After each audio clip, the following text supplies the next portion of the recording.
നമസ്കാരം. 20th അവറാണ് നിഗൂഢതകളുടെ 20-ാം മണിക്കൂർ. പാലക്കാട്ടുകാരി ശ്രീനന്ദ ചിക്കമംഗളൂരിൽ വെള്ളച്ചാട്ടത്തിന് സമീപം അവളുടെ മൃതദേഹം കണ്ടെത്തിയ ദിവസമാണ്. ദിവസങ്ങൾ നീണ്ട അന്വേഷണത്തിനൊടുവിൽ അവൾ ജീവനോടെ ഇല്ല എന്നുള്ള തിരിച്ചറിവ്. ബന്ധുക്കൾ അവിടെ ദുരൂഹത ആരോപിക്കുന്നുണ്ട്. അവരുടെ സംശയത്തിന് ചില കാരണങ്ങളുമുണ്ട്. എന്താണ് ചിക്കമംഗളൂരുവിൽ സംഭവിച്ചത്? വിശദമായി നോക്കാം. സ്വാഗതം ഒരിക്കൽ കൂടി.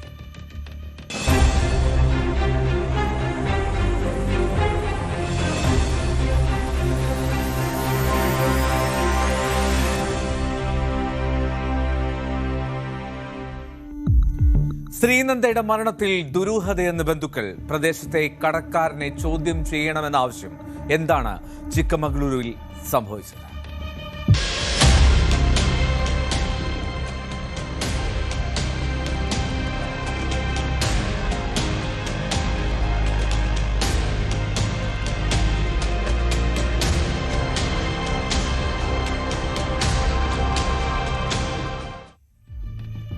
ചിക്കമംഗളൂരിൽ വിനോദയാത്രയ്ക്കിടെ കാണാതായ പാലക്കാട് സ്വദേശിനി ശ്രീനന്ദ 15-കാരിയുടെ മൃതദേഹം വെള്ളച്ചാട്ടത്തിന് സമീപത്ത് നിന്ന് കണ്ടെത്തിയതിൽ ദുരൂഹത ആരോപിക്കുകയാണ് അവരുടെ കുടുംബം.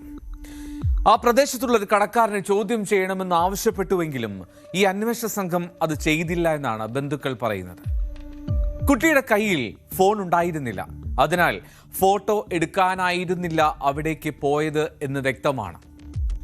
കഷ്ടിച്ച് 5-10 മിനിറ്റിലാണ് കുട്ടിയെ കാണാതായതെന്നും അവർ പറയുന്നുണ്ട്. ഈ കുട്ടിയെ അവസാനമായി കണ്ട സ്ഥലത്തിന് എതിർവശത്ത് നിന്നാണ് ഇപ്പോൾ മൃതദേഹം കണ്ടെത്തിയത്. ഈ ഭാഗത്ത് ശ്രീനന്ദ വീണുപോകാൻ ഒരു സാധ്യതയുമില്ല എന്നാണ് അവൾക്കൊപ്പം ഉണ്ടായിരുന്ന ബന്ധുക്കളുടെ വാദം.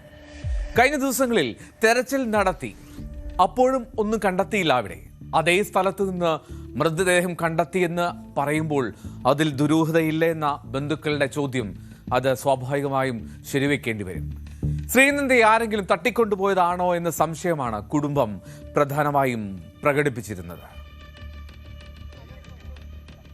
കാരണം മാണിക്കര വെള്ളച്ചാട്ടത്തിൽ നിന്ന് നേരിട്ട് അവിടെ നിന്ന് കയറി വന്നു കഴിഞ്ഞാൽ അവിടെ ഒരു പാർക്കിംഗ് ഗ്രൗണ്ട്, അവിടെയാണ് നമ്മൾ വണ്ടി പാർക്ക് ചെയ്തത്. ആ പാർക്കിംഗ് ഗ്രൗണ്ടിന് അപ്പുറത്താണ് ഈ ചെരുവുള്ളത്. ഇപ്പോൾ ബോഡി കിട്ടിയെന്ന് പറയുന്ന ചെരുവുള്ളത്. അപ്പോൾ അവിടേക്ക് കുട്ടി പോയിട്ടില്ല. കാരണം ലാസ്റ്റ് കുട്ടി നമ്മൾ കാണാതായത് ഈ സൈഡ് വ്യൂ പോയിന്റിലാണ്.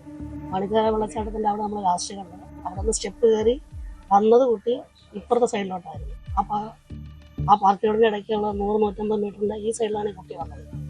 അന്ന് 10 നമ്മൾ കുട്ടി കാണാതെ നമ്മൾ തിരയുമ്പോൾ കുട്ടിയുടെ അച്ഛനും അമ്മ ബാക്കിയുള്ളവരെല്ലാം ഇപ്പോൾ ബോഡി കിട്ടിയെന്ന് പറയുന്ന ആ ഭാഗത്തേക്ക് നോക്കി ഇവിടെ കുറേ പേര് അവിടെ താഴെ ഉണ്ടായിരുന്നു. ആ സമയത്ത് അവിടെ പോയിട്ടില്ല എന്നുള്ള കാര്യം ഷോർട്ട് ഒരു ദുരൂഹത ഉണ്ടായിരുന്നു. അന്വേഷണം വേണം. കുട്ടി വെള്ളച്ചാട്ടം കണ്ട് തിരിച്ചു വന്ന ടിക്കറ്റ് കൗണ്ടർ വരെ എത്തി എന്ന് പറയുന്നുണ്ട്. അപ്പോൾ ടിക്കറ്റ് കൗണ്ടർ വരെ എത്തി. പിന്നെ അതിനുശേഷം പോലീസ് ഡോഗ് വന്നു. പോലീസ് ഡോഗ് വന്നപ്പോൾ അവിടെ നിന്ന് ലെഫ്റ്റ് കയറിയിട്ട് ഷോപ്പിന്റെ അടുത്ത് വരാൻ വന്നു. പിന്നെ തിരിച്ചു പോകും. അപ്പോൾ അവിടെ നിന്ന് ഈ ഒരു സൈഡിലേക്ക് ഏകദേശം ഒരു 150 മീറ്റർ ഡിഫറൻസ് ഉണ്ടാവും. പിന്നെ ആ സമയത്ത് കുട്ടിയുടെ രക്ഷിതാക്കളെല്ലാം ഇപ്പുറത്ത് നിൽപ്പുണ്ടായിരുന്നു. കുട്ടിയുടെ അച്ഛനും ബാക്കിയുണ്ടായിരുന്നു. അവർ നിൽക്കുമ്പോൾ അവിടെ നിന്നാണ് ഞാൻ അവനെ വിളിച്ച് ചോദിച്ചത്, രമേശ് വന്നിട്ടില്ല. അപ്പൊ ശരിക്കും ഇവർ ആ സൈഡ് ഒന്നില്ലായിരുന്നു. ഈ ബോഡി കിട്ടിയെന്ന് പറയുന്ന ഏരിയയിലേക്ക് നിന്നിരുന്നു. ഈ ഭാഗത്തൊക്കെ പരിശോധന നടത്തിയിരുന്നു. ആദ്യം നടത്തിയിരുന്നു. ഈ സ്ഥലത്ത് നടത്തി. അപ്പൊ തന്നെ പരിശോധിച്ചു. ആ സ്ഥലം ഞങ്ങളുടെ കൂടെ വന്നവരെല്ലാവരും അവിടെ ഇറങ്ങി പരിശോധിച്ചു. ഇറങ്ങി ആ മഴ മുകളിൽ അത്യാവശ്യം ചെരുവാണ്. ഇറങ്ങാൻ ബുദ്ധിമുട്ടുണ്ട്. എന്നാലും ചെരുവിലൊക്കെ ഇറങ്ങി തെരച്ചിൽ നടത്തി. പിറ്റേ ദിവസം പിന്നെ അതായത് ഇന്നലെ മിനിഞ്ഞാന്ന് രാവിലെ ഒരു പോലീസുകാരെ വാങ്ങിയപ്പോൾ ഞങ്ങളുടെ ടീം മൊത്തം അപ്പൊ കാണാത്ത ബോഡി ഇപ്പൊ കണ്ടെത്തിയെന്ന് പറയുമ്പോൾ അതിലൊരു ബോഡിക്ക് പഴക്കമൊന്നുമില്ലെന്ന് പറയുന്നത്. ബോഡിക്ക് പഴക്കില്ല എന്നാണ് പറയുന്നത്. 4 ദിവസമായി അല്ല. ഇപ്പൊ ഈ സ്ഥലം നിങ്ങളെ ബന്ധുക്കൾക്ക് ഇറക്കാൻ പറ്റിയ സ്ഥലമാണ്? ഞാൻ നേരിട്ട് ഇറങ്ങിയ സ്ഥലമാണ്. ഇറങ്ങാൻ ബുദ്ധിമുട്ടാണ്, പക്ഷെ ഇറങ്ങിയ സ്ഥലമാണ്. ആ കുട്ടിയെ മറ്റാരെങ്കിലും അപായപ്പെടുത്തിയ ശേഷം ആ മൃതദേഹം അവിടെ കൊണ്ടുവന്നിട്ട സാധ്യതയാണ് ബന്ധുക്കൾ പറയുന്നത്. ഈ മരണകാരണത്തെക്കുറിച്ചുള്ള വിശദവിവരങ്ങൾ എന്താണെങ്കിലും പോസ്റ്റ്മോർട്ടത്തിന് ശേഷം ലഭിക്കുമെന്നാണ് പ്രതീക്ഷിക്കേണ്ടത്. ചൊവ്വാഴ്ച വൈകിട്ട് 5 കൂടിയാണ് ശ്രീനന്ദയെ കാണാതാവുന്നത്. പിന്നീട് ഈ പ്രദേശത്ത് മൂടൽമഞ്ഞും ഇരുട്ടും നിറഞ്ഞതിനാൽ ആരെങ്കിലും അവളെ തട്ടിക്കൊണ്ടുപോയതാണെങ്കിൽ പോലും കണ്ടെത്താൻ കഴിയുന്ന സാഹചര്യമായിരുന്നില്ല. കാണാതായ സ്ഥലത്ത് നിന്ന് 10 കിലോമീറ്റർ അകലെയാണ് CCTV ഉള്ളത്. ഡോഗ് സ്ക്വാഡ് നടത്തിയ പരിശോധനയിൽ സമീപത്തുള്ള കടയുടെ പരിസരത്തേക്കാണ് ആ നായ എത്തിയത്. ആ കടക്കാരന് സംശയമുണ്ട്. എന്നിട്ടും പോലീസ് അയാളെ ചോദ്യം ചെയ്യാൻ തയ്യാറായില്ല എന്ന് കുടുംബം ആരോപിക്കുന്നു. എന്തായിരിക്കാം അതിന്റെ കാരണം എന്നുള്ളതാണ് പ്രധാനപ്പെട്ട കാര്യം. കാണാതായ ദിവസം തന്നെ കൃത്യമായുള്ള തെരച്ചിൽ നടത്തിയിരുന്നുവെങ്കിൽ കുട്ടിയെ രക്ഷിക്കാമായിരുന്നു എന്നും ബന്ധുക്കൾ പറയുന്നുണ്ട്. എന്താണെങ്കിലും രാവിലെ 4 അംഗ പോലീസ് സംഘം കേരളത്തിൽ നിന്നും ചിക്കമംഗളൂരുവിലെത്തിയിരുന്നു. ഇവരുടെ കൂടി നേതൃത്വത്തിൽ നടത്തിയ തെരച്ചിലാണ് അവളുടെ മൃതദേഹം ഏതാണ്ട് 1500 അടി താഴ്ചയിൽ നിന്നും കണ്ടെത്തുന്നത്. പുറത്തുനിന്നും കാണാൻ കഴിയാത്ത ഒരു മലയിടുക്കിലായിരുന്നു ആ മൃതദേഹം കിടന്നിരുന്നത്. വലിയ ഹൃദയവേദനയോടെയാണ് അവളുടെ ബന്ധുക്കൾ അവളുടെ മൃതദേഹത്തിൻ്റെ ദൃശ്യങ്ങൾ ആ മൊബൈലിൽ കണ്ട് അത് സ്ഥിരീകരിച്ചത്.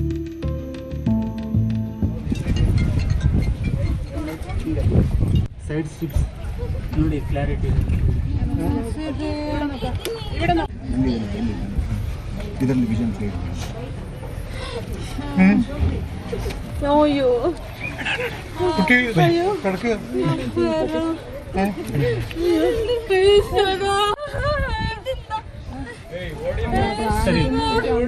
ನಿಮ್ಮಲ್ಲಿ ಯಾರಿದ್ದಾರೆ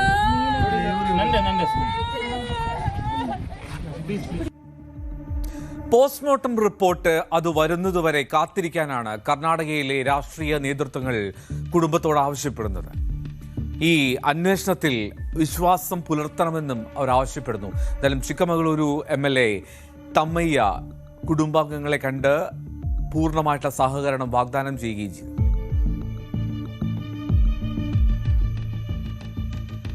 Requisition to district surgeon and our special surgeon is here for postmortem. After the postmortem, we will give the body to parents within 2 hours. After that, our police department investigation promptly. So further, what is the result? Sir, hospital authority can hand over the Hand over to that Srinanda parents to Srinanda body. Today itself? Today, within 2 hours. Is already is doubts there in that parents. So finally, is result is investigation. After the investigation, is result come and after the postmortem report come and test for lab. Forensic science lab. കുടുംബാംഗങ്ങളും സുഹൃത്തുക്കളും ഒക്കെ ചേർന്ന് ഏതാണ്ട് 40 പേരായിരുന്നു ശ്രീനന്ദയോടൊപ്പം ആ ചിക്കമംഗളൂരുവിലെ ബാബാബുഡാൻ ഗിരിക്കുന്നിലെ മാണിക്കധാര വെള്ളച്ചാട്ടം കാണാൻ പോയത്. ഇവർ തിരിച്ചു പോകാൻ ഒരുങ്ങവെയാണ് ശ്രീനന്ദയെ കാണാനില്ല എന്നുള്ള വിവരം അവർ അറിയുന്നത്. പോലീസും വനം വകുപ്പും ദുരന്ത നിവാരണ സേനയും ഉൾപ്പെടെ ഏതാണ്ട് 200ഓളം പേരടങ്ങുന്ന സംഘം ദിവസങ്ങളായി ആ പ്രദേശത്ത് തെരച്ചിൽ നടത്തി വരികയായിരുന്നു. ഏറ്റവും ഒടുവിൽ ജീവനില്ലാതെ അവളെ കണ്ടെത്തി. ഇനി അവളുടെ മടക്കയാത്രയാണ് പാലക്കാട്ടെ ആ വീട്ടിലേക്ക്.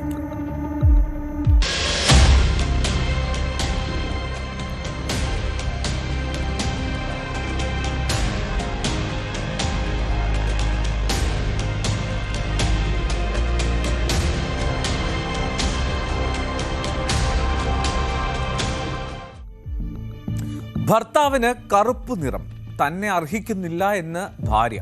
ഒടുവിൽ കാമുകനൊപ്പം ചേർന്ന് ക്രൂര കൊലപാതകം.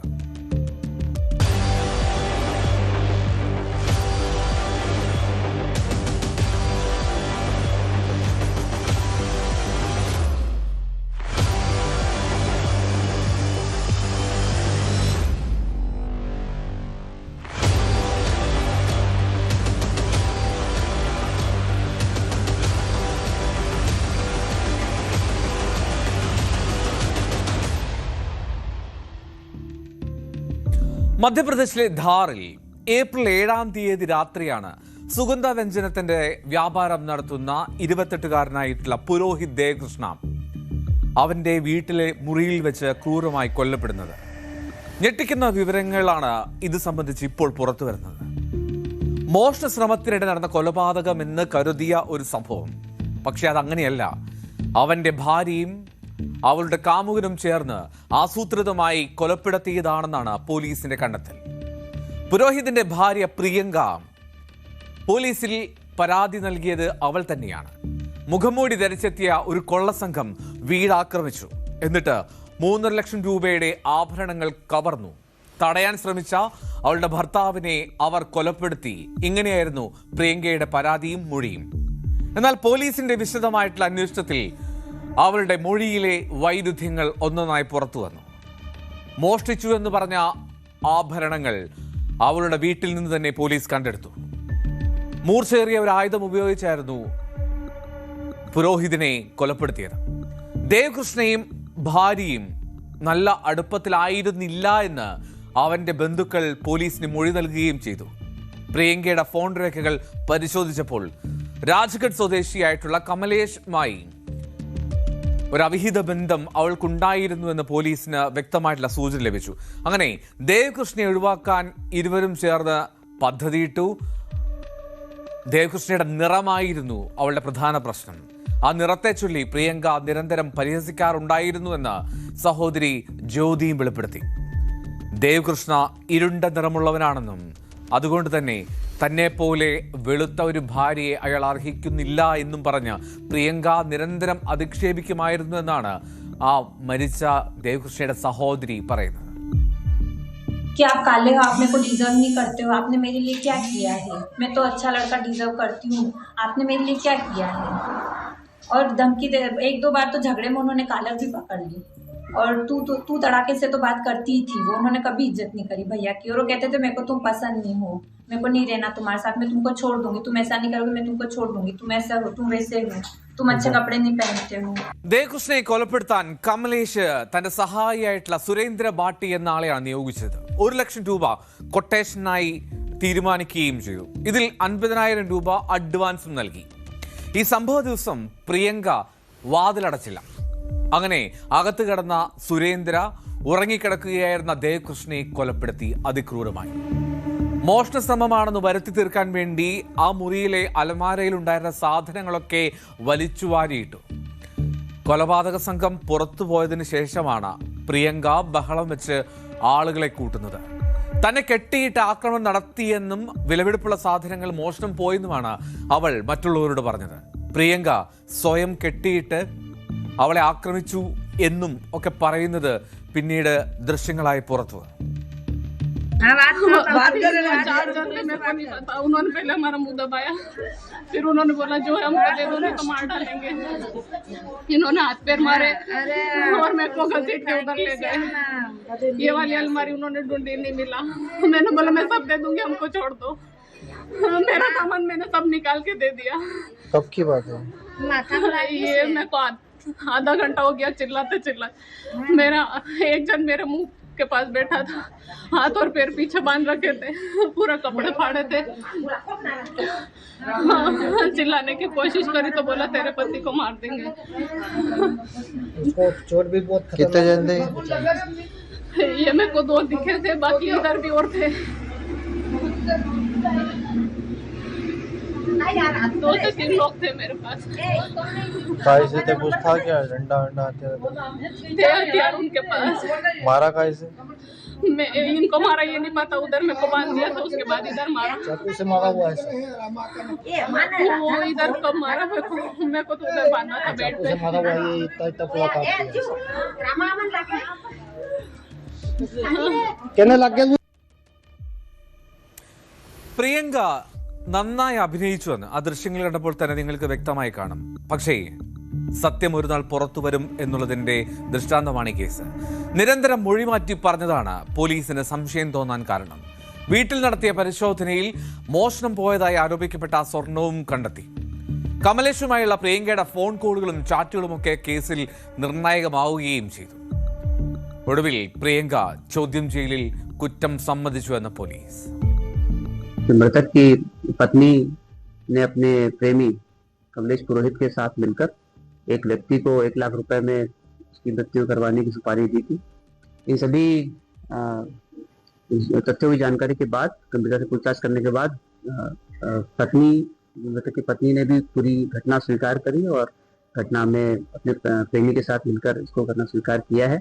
और उसने धारदार हथियार से सोते हुए ही देवकृष्ण की हत्या कर दी और लूट का घटनाक्रम क्रिएट करने की इंटेंशन से इसको चेयरपर्सन की पत्नी को बांधकर वहाँ पे दूसरे कमरे में रख दिया और घटना के कुछ समय बाद उसको चिल्लाने के लिए बोला, जिसका पालन करते हुए उसने घटना के 10 से 15 मिनट बाद इसकी सूचना ला कर दी, जिस पर से सभी लोग जागे और ये घटना കൊലപാതകം കഴിഞ്ഞ വീട്ടുകാർ പ്രിയങ്കയെ ചോദ്യം ചെയ്തപ്പോഴും യാതൊരു പശ്ചാത്താപവുമില്ലാതെയായിരുന്നു അവൾ ആ വീട്ടിൽ പെരുമാറിയത്. അവരോട് തട്ടിക്കേറി, അതായത് മരിച്ച പുരോഹിതന്റെ അമ്മയോടും സഹോദരിയോടും ഉൾപ്പെടെ ഇവൾ തട്ടിക്കേറുന്ന ദൃശ്യങ്ങൾ മൊബൈലിൽ അവർ പകർത്തിയപ്പോൾ അവൾ അത് തട്ടിത്തെറിപ്പിക്കാനുള്ള ധൈര്യമൊക്കെ കാട്ടുന്നത് നമുക്ക് ദൃശ്യങ്ങളിൽ കാണാം. रिकॉर्डिंग करे ना अच्छा हूं करियो के भाभी के भी बोल रही अच्छा फोटो बोलन तम फोटो कैसा है फोटो कैसा बने रही तमे रिकॉर्डिंग करे ने तमे करके ना तमन भाई नु करो मैं तो खून सार दे रही ना तमन भाई नु करो तो तमे तड़े रे ऊपर वाला तमे रिकॉर्डिंग करे ना अच्छा हूं करियो के भाभी के भी बोल रही अच्छा फोटो बोलन तम फोटो कैसा है फोटो कैसा बने रही तमे फोटो कैसा है तमे करके ना तमन भाई नु करो मैं तो खून सार दे रही ना तमन भाई नु करो तो तमे എന്നാലും പ്രിയങ്കയും അവളുടെ കാമുകൻ കമലേഷിനെയും പോലീസ് അറസ്റ്റ് ചെയ്തു. പക്ഷേ ആ കൊലപാതകം നടത്തിയ ആ കൊട്ടേഷൻ ഏറ്റെടുത്ത സുരേന്ദ്ര ഭാട്ടി അയാൾ ഒളിവിലാണ്. പ്രതികൾക്ക് വധശിക്ഷ നൽകണമെന്നാണ് ആ കുടുംബത്തിന്റെ ആ അമ്മയുടെ ആവശ്യം.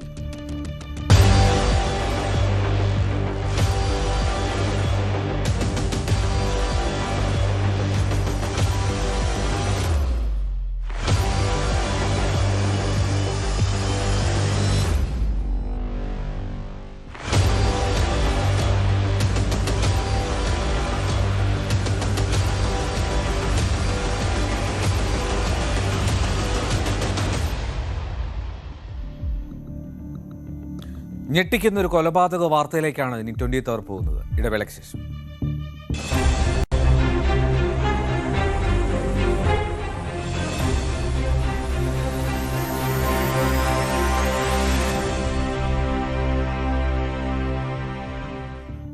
Air compressor മലദ്വാരത്തിൽ തിരുകി കാറ്റടിച്ചു. സഹപ്രവർത്തകനെ കൊന്നയാൾ പിടിയിൽ.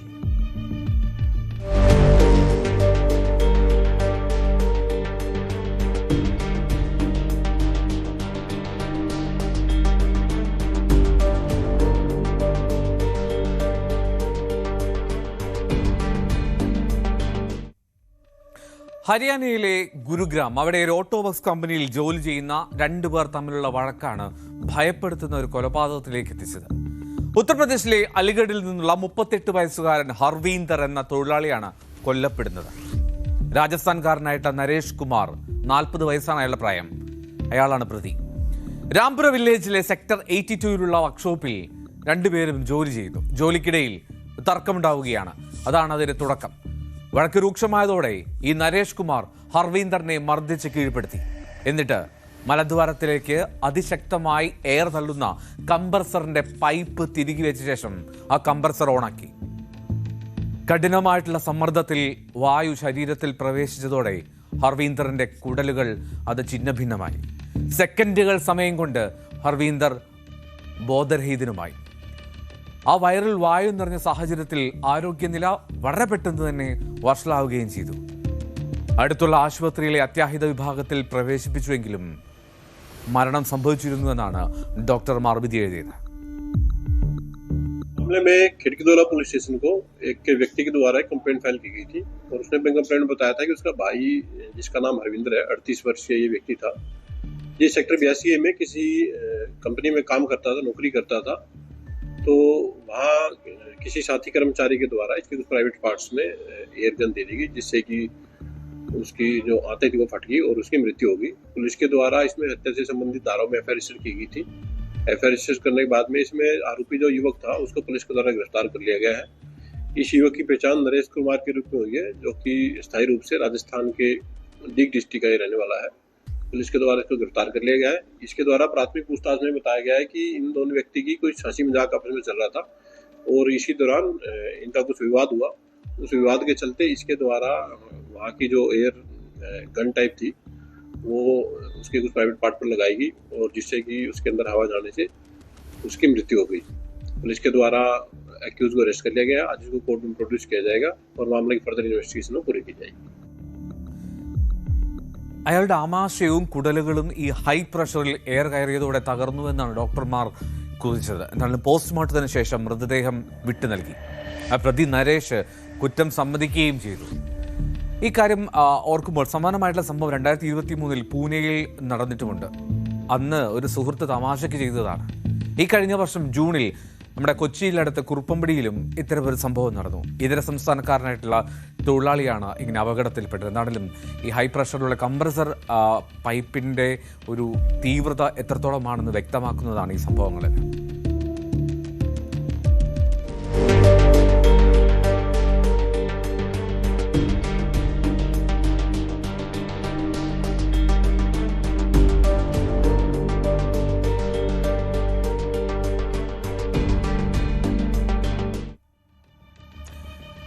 ിന്റെ സമയം ഇവിടെ പൂർണ്ണമാവുകയാണ്. ഇത്തരം നിഗൂഢമായിട്ടുള്ള സംഭവങ്ങളുമായി നാളെ 20-ാം മണിക്കൂറിൽ. നമസ്കാരം.